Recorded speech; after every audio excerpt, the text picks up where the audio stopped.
నిన్న మాజీ మంత్రి తలసాని శ్రీనివాస్ యాదవ్ గారు తెలంగాణ ముఖ్యమంత్రి రేవంత్ రెడ్డి గారిని ఉద్దేశిస్తూ సికింద్రాబాద్ ను ముక్కలు చేస్తే తెలంగాణ ముఖ్యమంత్రి రేవంత్ రెడ్డి గారిని నిన్ను ముక్కలు చేస్తామని చెప్పేసి నోటికి ఏదొస్తే అది తలసాని శ్రీనివాస్ యాదవ్ గారు నిన్న తాగి మాట్లాడినగా చాలా స్పష్టంగా కనపడ్డది.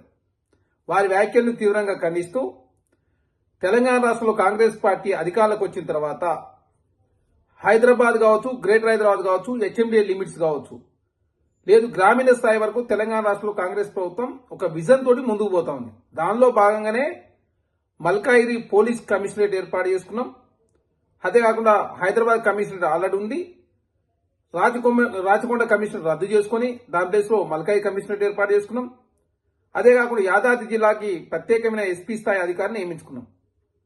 అదే కాకుండా సైబరాబాద్ కమిషనరేట్ ఏర్పాటు చేసుకుని ఫోర్త్ సిటీకి కూడా ఒక కమిషనరేట్ ని ఏర్పాటు చేసుకుని దానికి సుధీర్ బాబు గారిని కమిషనర్ గా నియమించడం జరిగింది.